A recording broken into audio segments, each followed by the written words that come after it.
베트남이 발칵 뒤집혔습니다. 베트남은 더 이상 구걸하지 않습니다. 베트남 수출의 핵심이었던 삼성전자를 향해 정부는 법인세 감면 종료, 전력 우선 공급 중단을 일방 통보합니다. 떠나도 괜찮다던 그 선언. 하지만 석 달 뒤 베트남 경제는 무너지기 시작했습니다.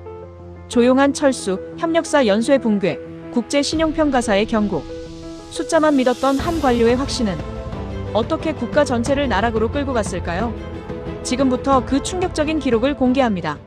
저는 그날 아침 제 인생에서 가장 큰 실수를 확신으로 포장하고 있었습니다. 2024년 6월 14일 금요일 하노이 총리실 브리핑룸에서 22명의 장관과 차관들이 제 발표를 기다리고 있었는데 그들의 시선이 하나같이 무거웠던 건 아마도 이 회의가 베트남 경제의 향방을 결정짓는 자리라는 걸 모두가 알고 있었기 때문이었을 겁니다. 저는 응우옌 꽝민 44살 베트남 국가전략연구원 수석 분석관으로서 지난 3년간 이 나라의 경제 정책을 설계해왔고 제 손에는 265페이지에 달하는 보고서가 들려 있었는데 그 안에 담긴 내용이야말로 베트남을 진정한 경제 강국으로 만들 청사진이라고 저는 의심 없이 믿고 있었습니다. 보고서 표지에는 외국 자본 의존 탈피 전략이라는 제목이 선명하게 박혀 있었습니다. 저는 천천히 심호흡을 하고 마이크 앞에 섰는데 그 순간 회의실의 공기가 묵직하게 가라앉는 게 느껴졌습니다. 존경하는 장관님들, 오늘 제가 말씀드리고자 하는 내용은 단순한 정책 제안이 아니라 베트남이 더 이상 외국 자본에 고개 숙이며 구걸하는 나라가 아니라는 선언입니다.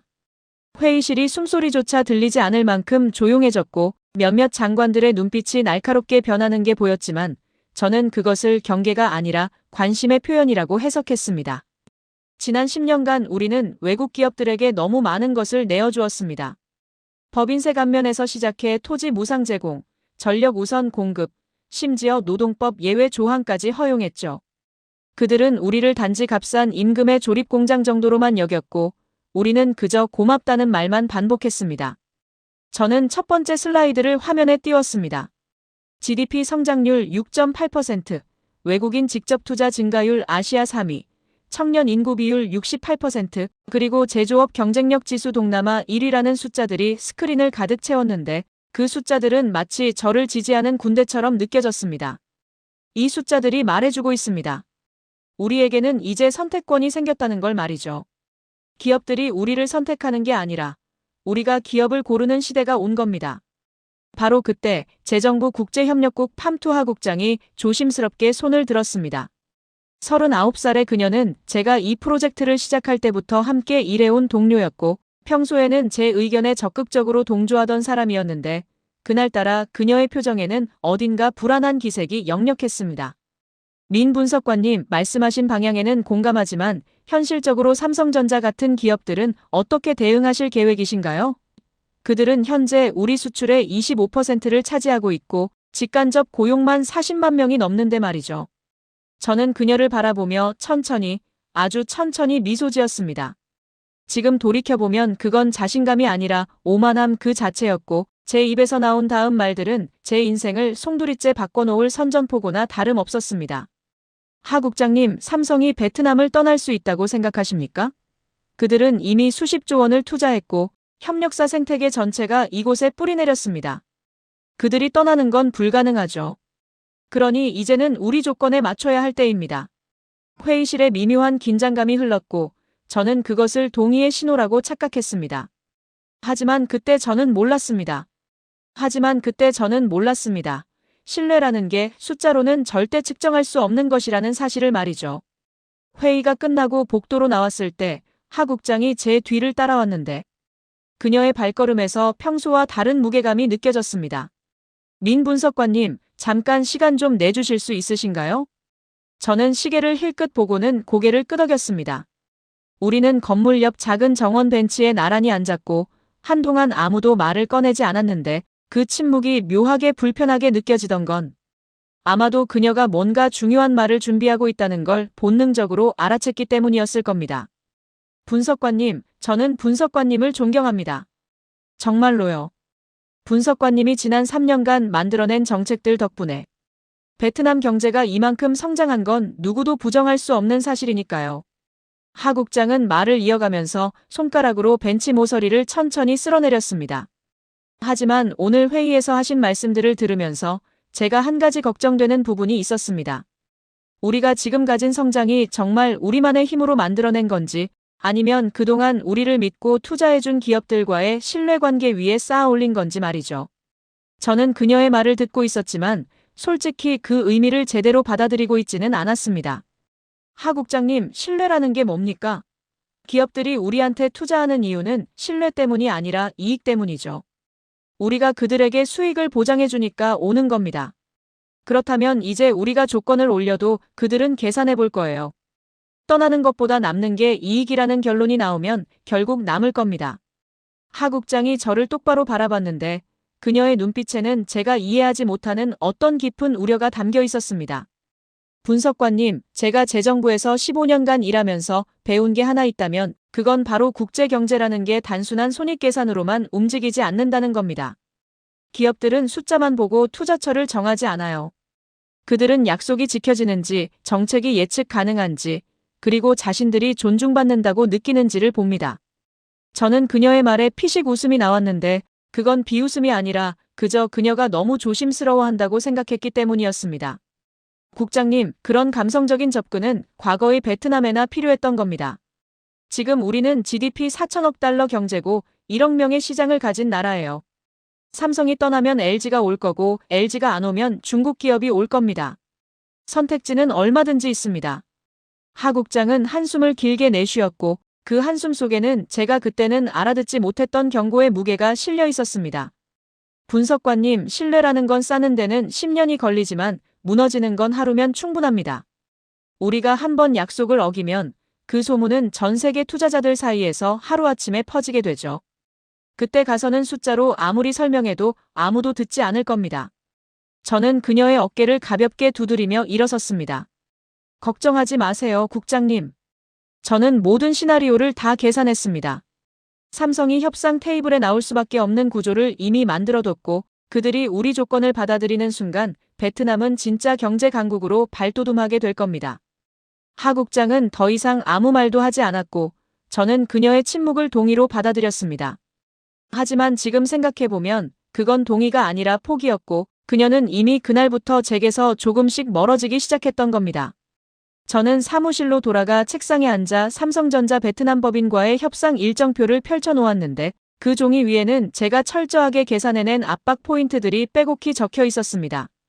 법인세 감면 종료, 전력 우선 공급 재협상, 토지 사용료 인상, 그리고 기술 이전 의무화. 저는 그 목록을 보면서 확신했습니다. 이건 완벽한 전략이라고 말이죠. 그리고 바로 그 순간이었습니다. 제 비서가 급하게 문을 두드리며 들어왔는데 그녀의 손에는 삼성전자 베트남 법인에서 방금 보내온 공문이 들려 있었습니다. 분석관님, 삼성 측에서 긴급 면담을 요청했습니다. 내일 오전 10시 그들의 하노이 사무소에서 만나고 싶다고 하는데요. 저는 그 공문을 받아들고 천천히 읽어내려갔는데 문장 하나하나가 예상했던 것보다 훨씬 더 격식을 차리고 있었고 어딘가 긴장한 기색이 역력했습니다. 이건 제가 원했던 반응이었습니다. 저는 지난 6개월 동안 이 순간을 준비해왔고 삼성이라는 거대 기업을 협상 테이블로 끌어내기 위해 베트남 정부 내 모든 부처를 설득하고 조율해왔으며 이제 드디어 그 결실을 맺게 된 겁니다. 좋습니다. 면담 일정 확정해 주시고 재정부와 산업통상부 실무진도 배석하도록 하세요. 이건 단순한 면담이 아니라 새로운 규칙을 알리는 자리가 될 테니까요. 그날 밤 저는 집에 돌아가지 않고 사무실에 남아서 내일 회의에서 사용할 자료들을 다시 한번 점검했습니다.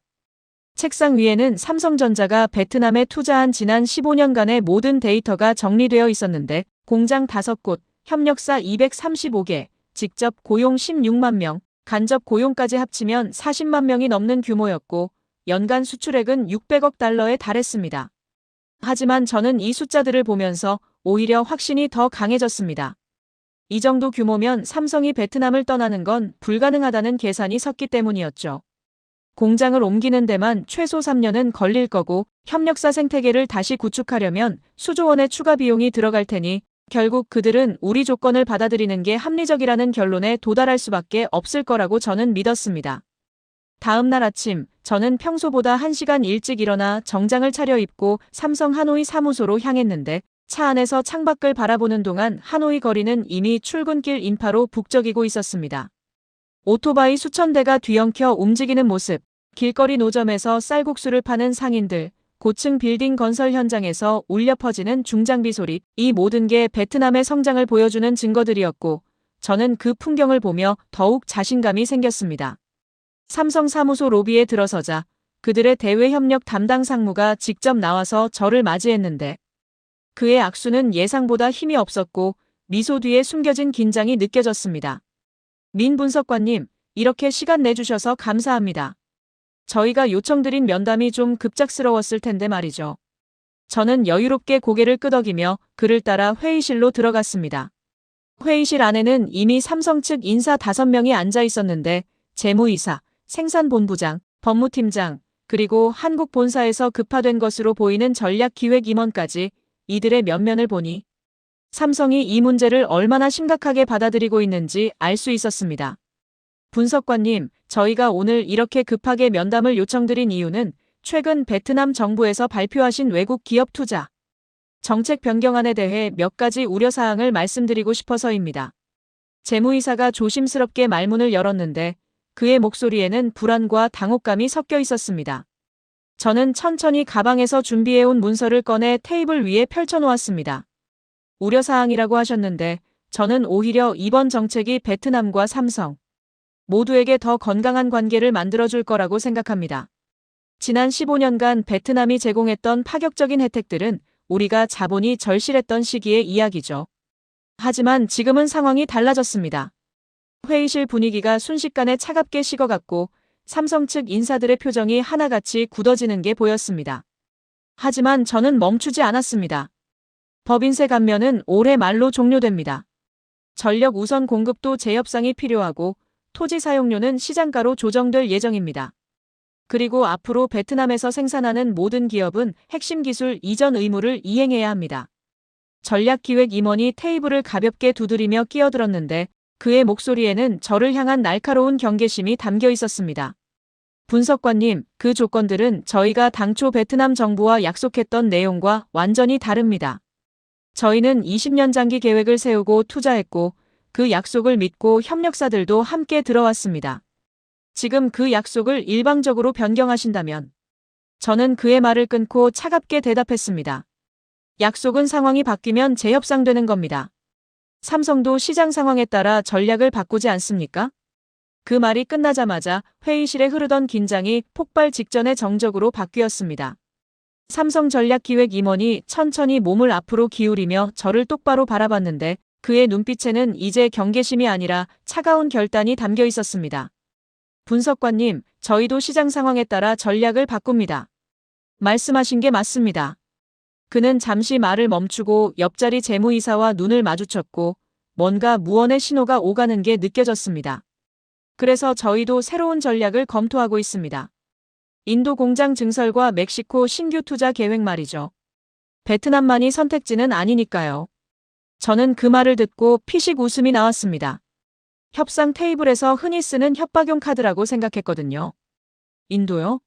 인프라도 제대로 안 갖춰진 나라에서 삼성 규모의 생산이 가능하다고 보십니까? 멕시코는 또 어떻고요? 인건비가 베트남보다 2배는 비싼데 말이죠. 하지만 재무이사가 조용히 서류 한 장을 테이블 위로 밀어냈는데 그 순간 저는 뭔가 제 계산에 없던 일이 벌어지고 있다는 걸 감지했습니다. 분석관님, 이건 지난달 본사 전략회의 결과입니다. 베트남 단일 거점 생산의 리스크를 분산하라는 지침이 내려왔고 인도 공장은 이미 부지 매입까지 완료된 상태입니다. 제 손이 미세하게 떨렸지만 저는 애써 태어난 척 그 서류를 집어들었습니다. 서류에는 구체적인 투자 금액과 일정, 그리고 생산 물량 이전 계획까지 상세하게 적혀 있었고 이건 단순한 협상용 엄포가 아니라 실제로 추진 중인 프로젝트라는 게 한눈에 보였습니다. 저희는 베트남을 떠나고 싶지 않습니다. 하지만 예측 불가능한 정책 변경이 계속된다면 저희도 주주들에게 책임을 져야 하니까요. 분석관님이 말씀하신 대로 저희도 선택지를 만들어두고 있습니다. 전략기획임원의 목소리는 여전히 차분했지만 그 안에는 더 이상 협상의 여지가 없다는 단호함이 깔려 있었습니다. 저는 그 서류를 내려놓고 회의실을 천천히 둘러봤는데 삼성 측 인사들 모두가 같은 표정을 하고 있었습니다. 이미 결정이 내려진 얼굴들이었습니다. 그렇다면 한 가지만 여쭙겠습니다. 지금 당장 베트남을 떠나실 건가요? 저는 마지막 승부수를 던졌습니다. 재무이사가 고개를 천천히 저었습니다. 아닙니다. 하지만 신규 투자는 전면 보류하고 기존 생산 물량 중 30%는 단계적으로 이전할 겁니다. 조용히 말이죠. 그 말이 제 귓가를 때렸을 때 저는 비로소 깨달았습니다. 이들은 공개적으로 싸우지 않을 거라는 걸, 대신 소리 없이 떠날 거라는 걸, 그리고 그게 훨씬 더 무서운 신호라는 걸 말이죠. 회의는 30분 만에 끝났고 저는 악수도 없이 회의실을 나왔습니다. 복도를 걸어 나오는데 다리에 힘이 빠지는 게 느껴졌지만 저는 여전히 제 판단이 옳다고 믿고 싶었습니다. 하지만 그날 오후 제 책상 위에는 청와대 경제수석실에서 보낸 긴급 호출 통지서가 놓여 있었고 거기에는 단 한 줄만 적혀 있었습니다. 삼성 문제 즉각 보고하시오. 그날 저녁 저는 총리실 소회의실에 홀로 앉아 있었는데 창밖으로 보이는 하노이 야경이 평소와 달리 무겁게 느껴졌습니다. 삼성과의 회의가 끝난 지 6시간이 지났지만 그들이 마지막으로 던진 조용히 떠나겠다는 말이 계속해서 머릿속을 맴돌았고 그 말 속에 담긴 의미가 점점 더 선명하게 다가왔습니다. 문이 열리고 경제부총리가 들어왔는데 그의 표정은 제가 본 중에서 가장 심각했고 뒤따라 들어온 재정부 장관과 산업통상부 장관의 얼굴도 크게 다르지 않았습니다. 민 분석관, 오늘 삼성과의 면담에서 대체 무슨 이야기를 나눈 겁니까? 부총리의 목소리는 낮았지만 그 안에는 억누른 분노가 담겨 있었습니다. 저는 천천히 일어나 준비해온 보고서를 펼쳐 보이며 대답했습니다. 부총리님, 삼성 측이 인도 투자를 카드로 꺼내들긴 했지만 이건 예상된 수순이었습니다. 그들은 협상력을 높이려는 것뿐이고 실제로 베트남을 떠나는 건 경제적으로 불가능합니다. 제 계산으로는 계산? 재정부 장관이 저를 가로막으며 날카롭게 반문했습니다. 분석관님은 지금 계산 이야기를 하고 계신 겁니까? 삼성 본사에서 오늘 오후 긴급 이사회를 소집했다는 정보가 들어왔습니다. 베트남 투자 전략 전면 재검토가 안건이라고 하더군요. 이게 협상용 카드로 보입니까? 저는 순간 말문이 막혔지만 곧 정신을 가다듬고 제 논리를 이어갔습니다. 장관님, 그렇기 때문에 지금이 더 중요한 시점입니다. 우리가 여기서 물러서면 앞으로도 계속 외국 기업들의 요구에 끌려다닐 수밖에 없습니다. 삼성은 결국 냉정하게 계산할 거고 그 계산의 결과는 베트남에 남는 쪽으로 나올 겁니다. 부총리가 깊은 한숨을 내쉬며 창가로 걸어가 한동안 밖을 바라봤는데 그의 등에서 느껴지는 무게감이 회의실 전체를 짓누르는 것 같았습니다. 민 분석관, 당신은 10년 전 베트남을 기억합니까? 부총리가 돌아서며 물었는데 그의 눈빛에는 제가 이해할 수 없는 깊은 우려가 담겨 있었습니다. 우리는 외국 자본이 없으면 공장 하나 제대로 돌릴 수 없었습니다. 인프라도 없었고 기술도 없었고 글로벌 시장 접근성도 전무했죠. 삼성 같은 기업들이 우리를 믿고 들어와줬기 때문에, 그들이 협력사를 데려왔기 때문에, 그들이 베트남산 제품에 신뢰를 실어줬기 때문에 우리가 지금 이 자리에 있는 겁니다. 산업통상부 장관이 테이블을 손가락으로 톡톡 두드리며 말을 이었습니다. 분석관님, GDP 숫자만 보면 우리가 강해진 것처럼 보일 수 있습니다. 하지만 그 성장의 대부분이 외국 기업들의 투자와 수출로 만들어진 거라는 걸 잊으시면 안 됩니다. 우리 자체 기술력은 아직도 턱없이 부족하고 글로벌 브랜드 파워도 없습니다. 지금 삼성을 밀어내면 그 다음은 누가 올 거라고 생각하십니까? 저는 그들의 말을 들으면서도 여전히 제 확신을 버릴 수 없었습니다. 그렇기 때문에 지금이 전환점입니다. 우리가 영원히 하청기지로만 남을 순 없지 않습니까? 언젠가는 우리 조건으로 협상할 수 있어야 하고 그 시작이 지금이라고 저는 판단했습니다. 부총리가 다시 제 앞으로 다가와 무거운 목소리로 물었습니다. 만약 당신 판단이 틀렸다면? 만약 삼성이 정말로 떠난다면? 그때 누가 책임을 질 겁니까? 저는 부총리의 눈을 똑바로 바라보며 대답했습니다. 제가 책임지겠습니다. 하지만 삼성은 떠나지 않을 겁니다. 회의실에 무거운 침묵이 흘렀고 세 사람은 서로의 얼굴을 번갈아 바라보다가 부총리가 마지막으로 입을 열었습니다. 좋습니다. 당신에게 2달을 주겠습니다. 그 안에 삼성이 협상 테이블로 돌아오게 만드시오. 만약 상황이 악화되면 당신은 모든 직책에서 물러나야 할 겁니다. 저는 고개를 숙여 인사하고 회의실을 나왔는데 복도를 걸어 나오면서도 제 선택이 옳다는 확신은 여전했습니다. 하지만 그날 밤 집으로 돌아가는 차 안에서 창밖을 바라보는데 거리의 불빛들이 평소와 달리 불안하게 흔들리는 것처럼 느껴졌고 그건 아마도 제 마음속 어딘가에서 처음으로 의심이 싹트기 시작했기 때문이었을 겁니다. 그로부터 2주일 후 베트남 전역을 덮친 폭염이 모든 것을 바꿔놓기 시작했습니다. 6월 말 하노이의 기온은 42도를 넘었고 호찌민과 다낭을 포함한 주요 도시들도 마찬가지였는데 문제는 온도만이 아니라 전국적으로 전력 수요가 폭발했다는 사실이었습니다. 저는 그날 아침 출근하자마자 산업통상부 에너지국에서 올라온 긴급 보고서를 받았고 그 내용을 읽는 순간 이건 단순한 위기가 아니라 제게 주어진 기회라는 생각이 들었습니다. 전력 예비율 3%, 산업단지 가동 제한 불가피. 보고서에는 베트남 전력공사의 발전 용량이 한계에 도달했고 특히 북부공업지대의 전력 수요를 감당할 수 없다는 내용이 담겨 있었습니다. 저는 즉시 전력공사 운영 책임자인 쩐 반룽 국장에게 전화를 걸었습니다. 룽 국장님, 지금 산업단지 전력 배분 현황 좀 보내주실 수 있습니까? 수화기 너머로 그의 무거운 한숨이 들려왔습니다. 분석관님, 상황이 심각합니다. 지금 가정용 전력도 돌아가며 끊어야 하는 상황인데 공단까지 정상 공급하는 건 불가능해요. 저는 책상 위 달력을 보며 천천히 계산했습니다. 국장님, 제가 하나 제안을 드리겠습니다. 외국 기업 공단부터 전력을 조정하는 건 어떻겠습니까? 국민들 전기가 먼저니까요. 전화기 넘어가 잠시 조용해졌고 룽 국장의 목소리가 떨리는 게 느껴졌습니다. 분석관님, 그건 삼성 공장도 포함되는 겁니까? 당연합니다. 외국 기업이든 국내 기업이든 똑같이 적용해야죠. 이틀 후 정부 긴급대책회의가 소집됐고 저는 제가 준비한 전력 배분 계획안을 발표했습니다. 국민이 우선입니다. 산업단지 전력은 베트남 기업 우선, 외국 기업은 자체 발전기로 대응하도록 하겠습니다. 회의실에 있던 장관들 대부분이 난색을 표했지만 부총리는 결국 고개를 끄덕였습니다. 국민 여론을 생각하면 어쩔 수 없습니다. 시행하십시오. 7월 2일 오전 10시 하노이와 박린성 일대 산업단지에 전력 공급이 중단됐습니다.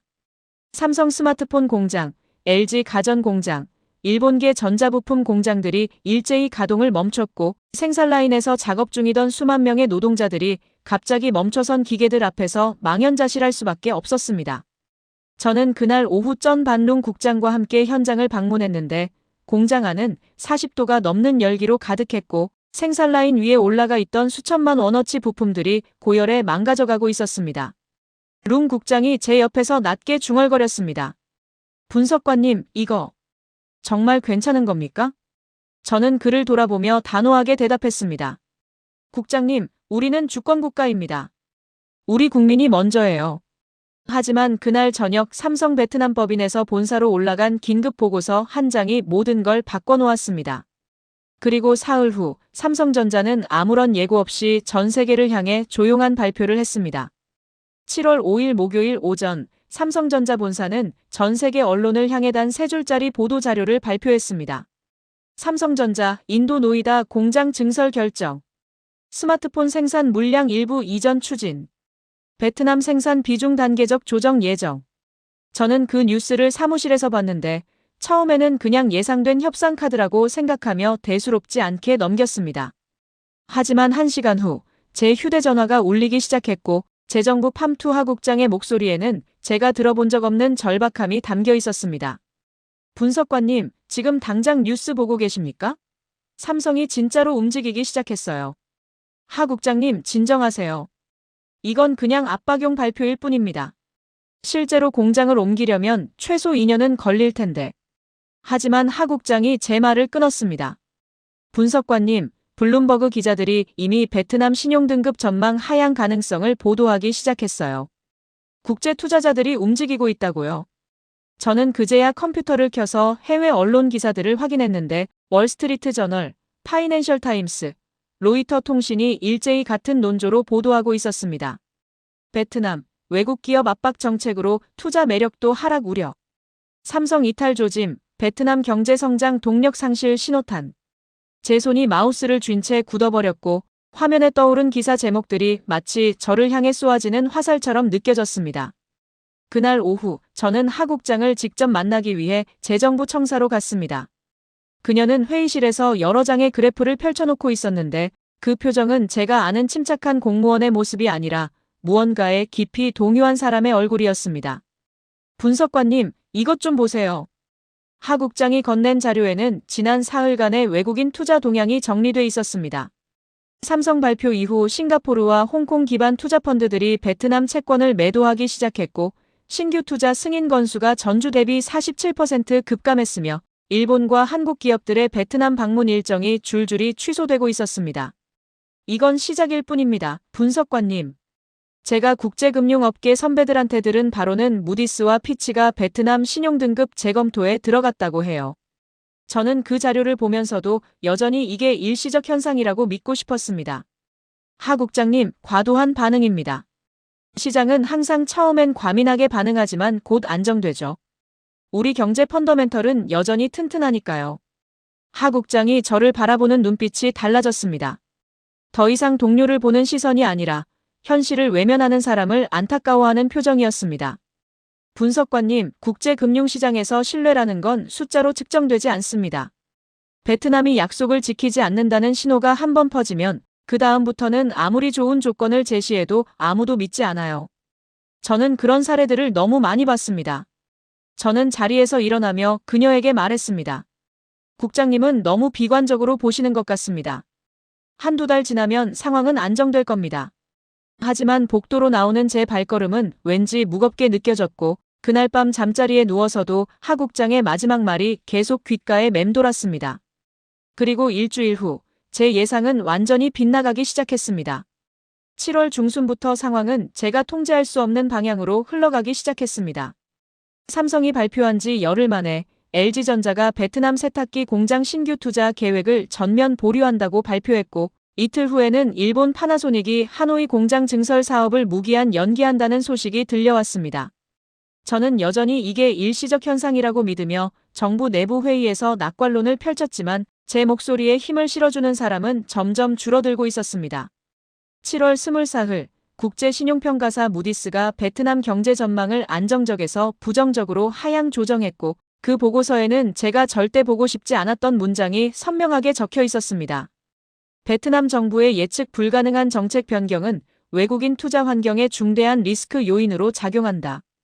그날 오후 부총리실에서 긴급 호출이 왔고 저는 다시 한번 그 무거운 회의실 문을 열어야 했습니다. 부총리는 이번엔 앉아있지도 않았고 창가에 서서 등을 보인 채 한참을 말이 없었습니다. 민 분석관, 당신이 2달 안에 해결하겠다고 했던 게 석 달 전입니다. 지금 상황이 어떻습니까?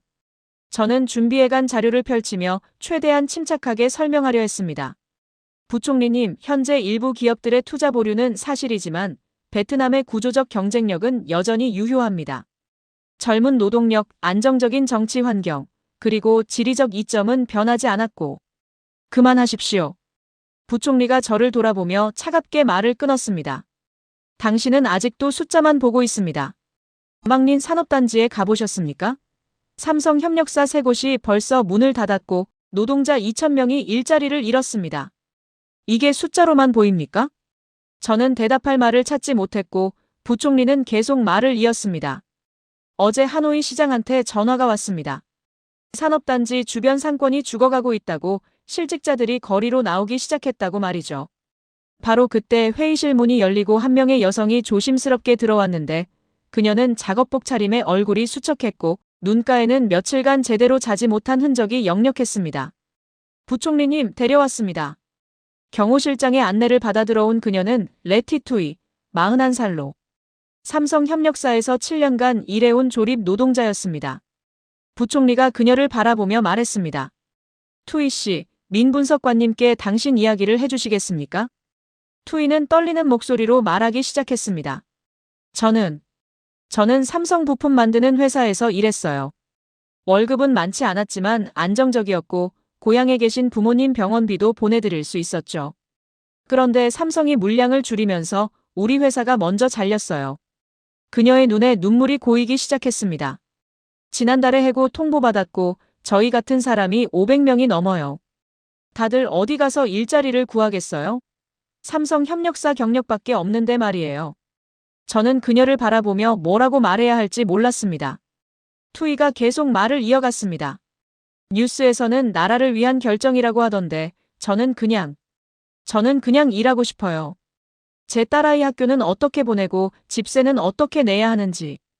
그녀의 말이 끝나기도 전에 흐느낌이 터져나왔고 회의실은 그 울음소리만이 가득 채웠습니다. 부총리가 저를 똑바로 바라보며 물었습니다.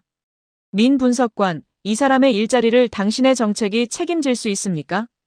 저는 입술을 깨물며 고개를 숙일 수밖에 없었고 그 순간 처음으로 제 확신에 금이 가기 시작했습니다. 8월 첫째 주, 저는 처음으로 박린 산업단지를 직접 방문했습니다. 차에서 내리는 순간부터 뭔가 달라진 게 느껴졌는데 평소라면 트럭들이 쉴 새 없이 드나들고 교대 시간마다 수천 명의 노동자들로 붐볐을 도로가 텅 비어 있었고 공장 건물들 사이로 불어오는 바람에는 묘한 적막감이 섞여 있었습니다. 산업단지 관리사무소 김 소장이 저를 맞이했는데 그의 얼굴은 한 달 사이에 10년은 늙어 보였습니다. 분석관님, 직접 보셔야 합니다. 말로만 들으시면 실감이 안 나실 테니까요. 우리는 먼저 삼성 1차 협력사였던 금형 제조 공장으로 향했습니다. 공장 정문에는 임시 휴업이라는 안내문이 붙어 있었지만 김 소장은 고개를 저으며 말했습니다. 임시가 아닙니다. 이미 파산 신청 들어갔어요. 우리는 담을 넘어 공장 안으로 들어갔고 그곳에서 본 광경은 제가 상상했던 것보다 훨씬 더 충격적이었습니다. 최신식 사출 기계들이 먼지를 뒤집어 쓴 채 멈춰 있었고 생산 라인 위에는 절반쯤 완성된 부품들이 그대로 방치돼 있었으며 사무실 책상 위에는 직원들이 급히 떠난 흔적들이 어지럽게 널려 있었습니다. 이 회사는 삼성한테만 납품했습니다. 삼성이 물량 30% 줄인다고 통보한 다음 날 은행에서 대출 회수 통지가 왔다고 하더군요.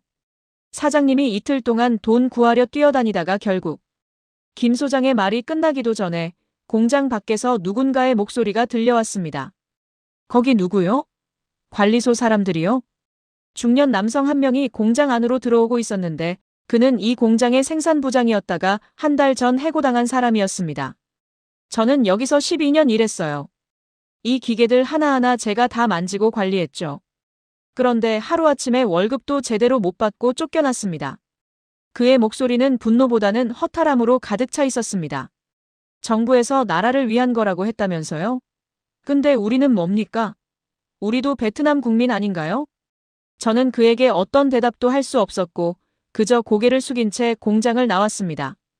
김 소장은 저를 다시 차에 태우고 산업단지를 천천히 한 바퀴 돌았는데 그가 가리키는 곳마다 문 닫은 식당, 비어가는 기숙사, 철수 준비 중인 물류 창고들이 보였습니다. 분석관님, 여기가 한 달 전만 해도 어땠는지 아십니까? 새벽 5시부터 밤 11시까지 불이 꺼지지 않았어요.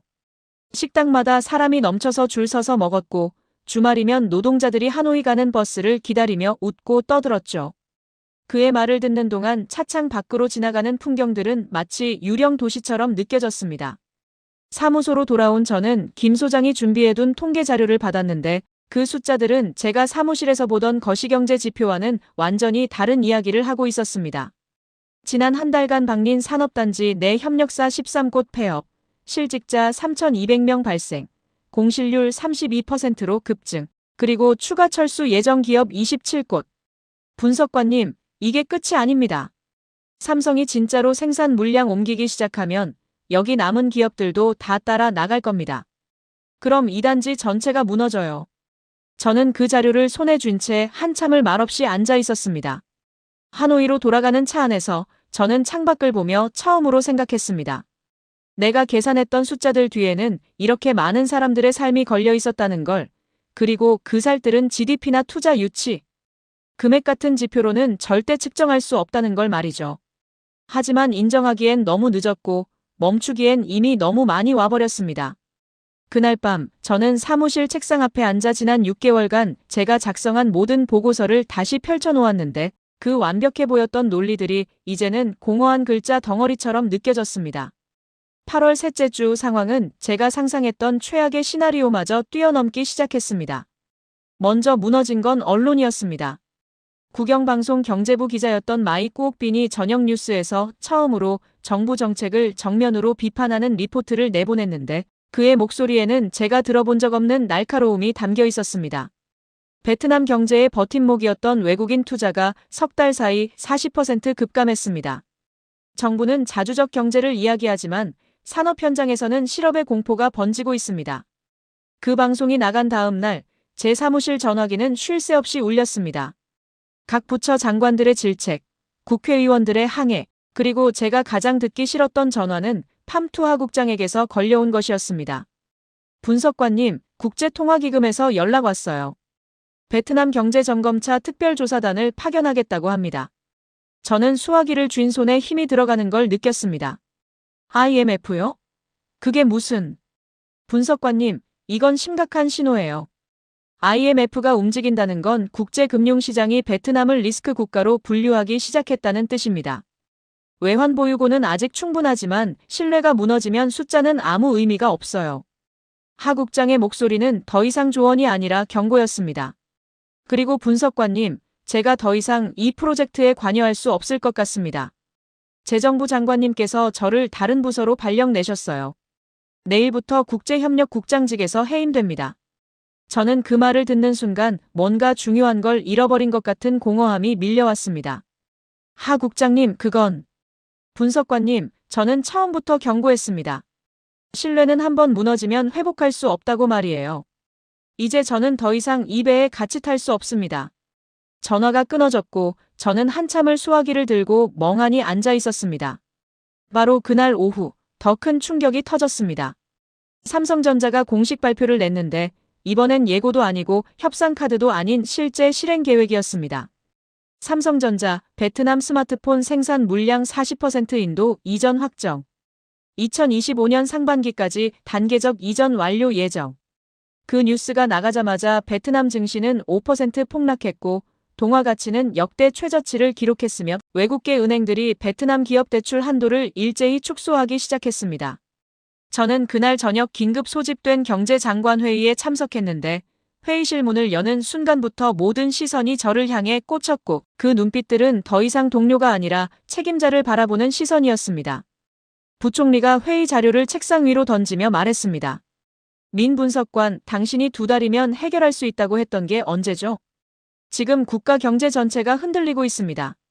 산업통상부 장관이 차갑게 덧붙였습니다. 삼성뿐이 아닙니다. 인텔이 베트남 공장 증설 계획 철회했고 도요타가 부품 공장 신규 투자 중단했습니다. 외국 기업들이 연쇄적으로 베트남을 떠나려 하고 있어요. 재정부 장관이 그래프 하나를 스크린에 띄웠습니다. 올해 경제 성장률 전망치를 6.8에서 4.2로 하향 조정했습니다.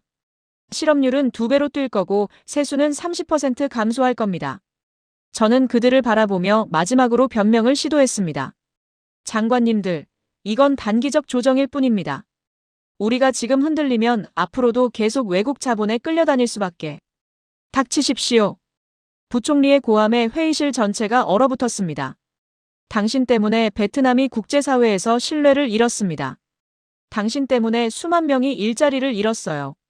당신 때문에 우리 경제가 10년 뒤로 후퇴하고 있다고요. 저는 그 순간 처음으로 깨달았습니다. 제가 구한 건 국가가 아니라, 제가 무너뜨린 건 외국 자본이 아니라 바로 베트남 그 자체였다는 걸 말이죠. 회의가 끝나고 복도로 나왔을 때 제 비서가 조심스럽게 다가왔습니다. 분석관님, 국회 경제위원회에서 청문회 소환장이 왔습니다. 9월 7일 화요일, 저는 국회 청문회장에 홀로 서 있었습니다. 방청석에는 100여 명의 기자들과 실직 노동자들이 앉아 있었고 증인석 앞 마이크는 제 떨리는 손을 그대로 드러내고 있었습니다.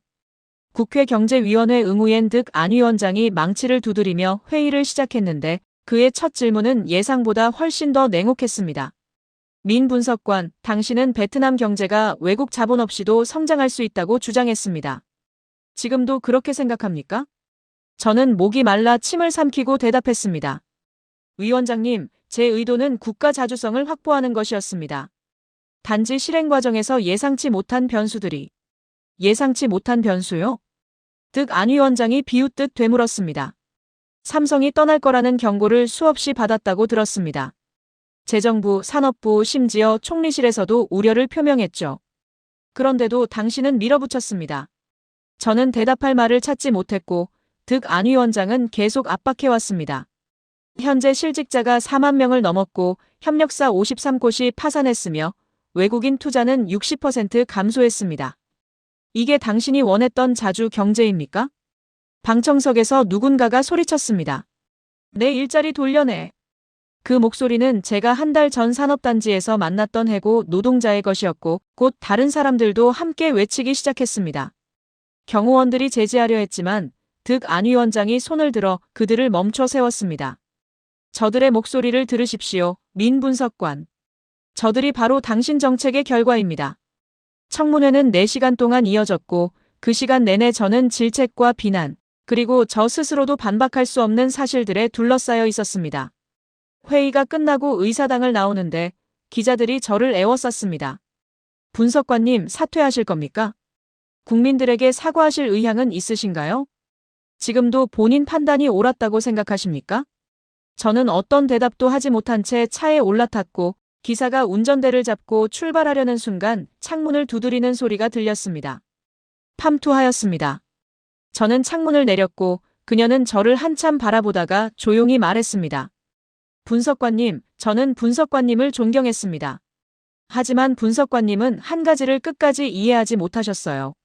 나라의 힘은 거부할 수 있는 권리가 아니라 신뢰받을 수 있는 자격에서 나온다는 걸 말이죠. 그녀는 더 이상 아무 말 없이 돌아섰고 저는 그녀의 뒷모습이 사라질 때까지 지켜봤습니다. 그날 밤 총리실에서 공식 발표가 나왔습니다. 응우옌 꽝 민국가전략연구원 수석 분석관, 직위 해제. 후임 인선 시까지 모든 공직 활동 정지. 뉴스는 제 사진과 함께 베트남 경제를 무너뜨린 남자라는 자막을 내보냈고 온라인에는 저를 비난하는 댓글들이 폭주했습니다. 저는 텅 빈 사무실 책상 앞에 앉아 마지막으로 서랍을 정리하며 생각했습니다. 제가 지키려 했던 건 대체 무엇이었을까? 그리고 제가 무너뜨린 건 정말 외국 자본이었을까? 아니면 베트남 자체였을까 하고 말이죠. 모든 것이 끝나고 이틀 후 저는 다시 방린 산업단지로 향했습니다. 이번엔 공식 일정도 아니었고 누구의 허락을 받은 것도 아니었으며 그저 제 발걸음이 스스로 그곳을 찾아갔습니다.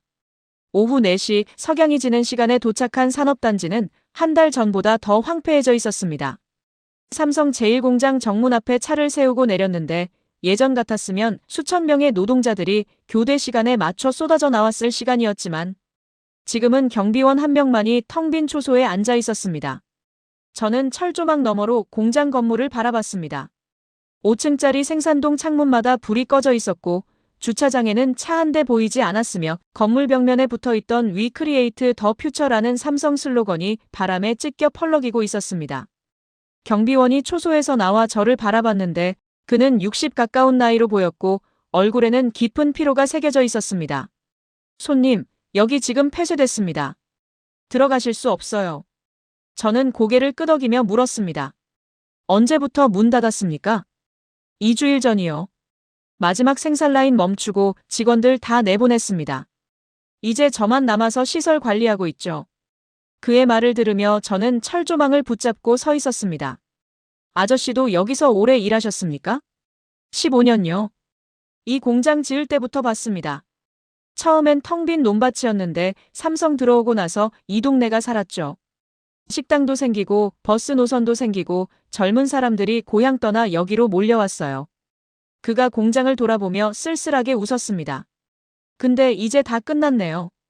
삼성 떠나니까 협력사들도 하나씩 문 닫고 식당들도 장사 안 돼서 접고 버스도 운행 줄었어요. 1년 안에 여기 완전히 유령 도시 될 겁니다. 저는 그에게 물어보고 싶었습니다. 제가 잘못한 건가요? 제가 나라를 지키려 한 게 틀렸나요? 라고 말이죠. 하지만 그 질문을 꺼내는 순간 답은 너무나 명확했습니다.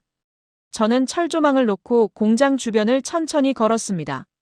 공장 옆 기숙사 건물은 이미 비어 있었고 창문마다 커튼이 거친 채 텅 빈 방들이 드러나 있었습니다.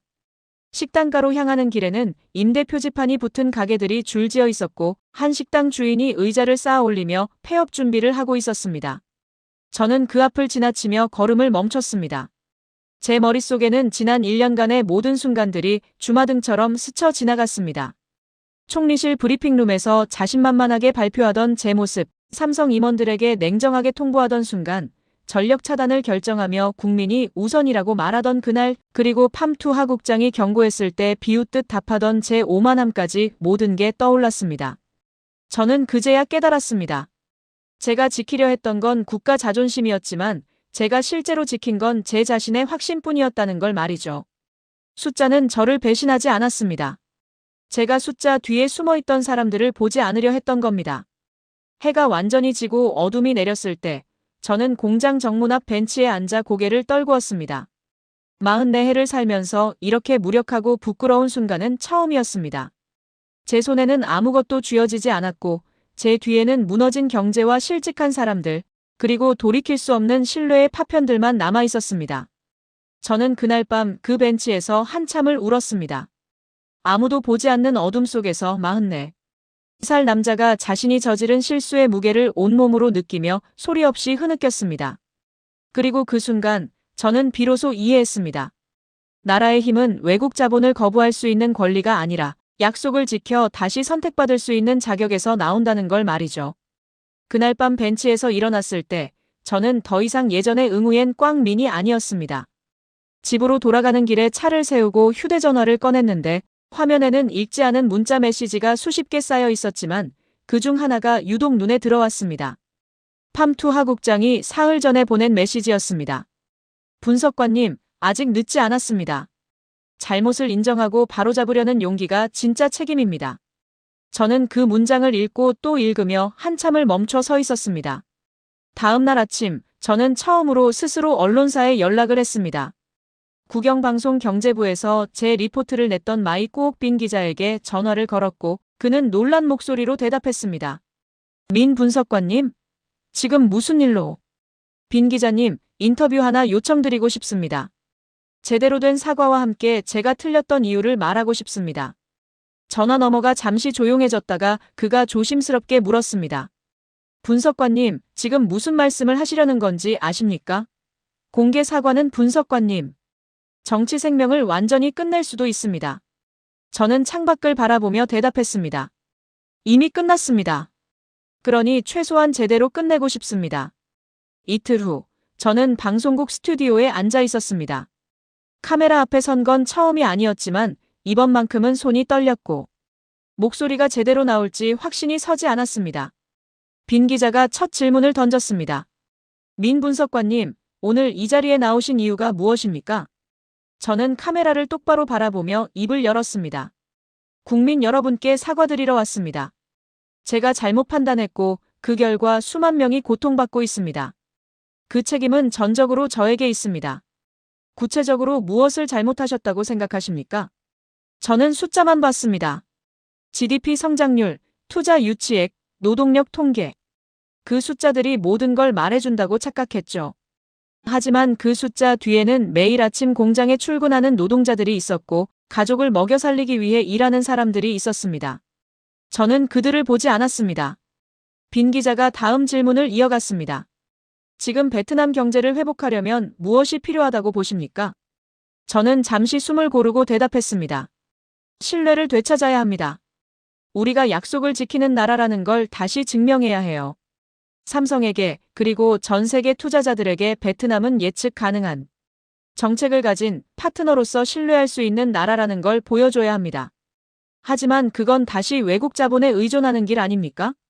저는 고개를 저었습니다. 의존이 아니라 협력입니다. 저는 착각했습니다. 강한 나라는 혼자 설 수 있는 나라가 아니라 함께할 가치가 있다고 인정받는 나라라는 걸 이제야 깨달았습니다. 인터뷰가 끝나고 방송국을 나오는데 휴대전화가 울렸습니다. 부총리실에서 걸려온 전화였고 비서관의 목소리는 차가웠습니다. 민 전 분석관님, 부총리님께서 내일 오전 10시에 뵙고 싶으시답니다. 저는 알고 있었습니다. 이게 마지막이 될 거라는 걸, 그리고 제가 할 수 있는 건 이제 정직하게 제 잘못을 인정하고 물러나는 것뿐이라는 걸 말이죠. 하지만 그날 밤 예상치 못한 일이 벌어졌습니다. 온라인에 제 인터뷰가 올라가자 댓글이 폭주하기 시작했는데 예상했던 비난만 있는 게 아니었습니다. 적어도 인정할 용기는 있네요.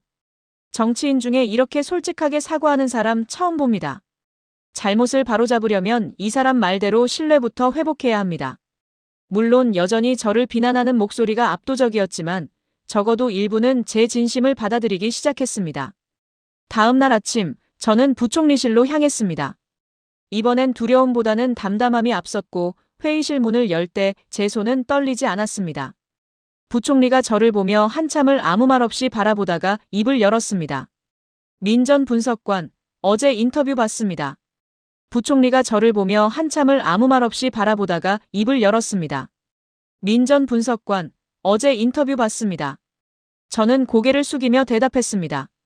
죄송합니다, 부총리님. 하지만 거짓말은 하고 싶지 않았습니다. 부총리가 창가로 걸어가 밖을 바라보며 말했습니다. 당신 인터뷰 이후 삼성 측에서 연락이 왔습니다. 대화할 의향이 있다고 하더군요. 물론 당신 때문은 아니겠지만 적어도 베트남이 변화하려 한다는 신호로는 받아들인 것 같습니다. 저는 고개를 들었고 부총리가 계속 말을 이었습니다. 정부는 삼성과 재협상에 들어갑니다. 당초 약속했던 조건들을 복원하고 추가 인센티브도 검토할 겁니다. 당신이 원했던 자주 경제는 당분간 불가능합니다. 그게 맞습니다, 부총리님. 제가 틀렸습니다. 부총리가 저를 돌아봤습니다. 하지만 당신 말 중 하나는 맞았습니다. 우리는 언젠가 협력자로서 대등해져야 한다는 건 말이죠. 단지 그 시기를 당신이 10년은 앞당겨 시도한 겁니다. 그는 책상으로 돌아와 서류 한 장을 내밀었습니다. 민 전 분석관, 공직으로는 돌아올 수 없습니다.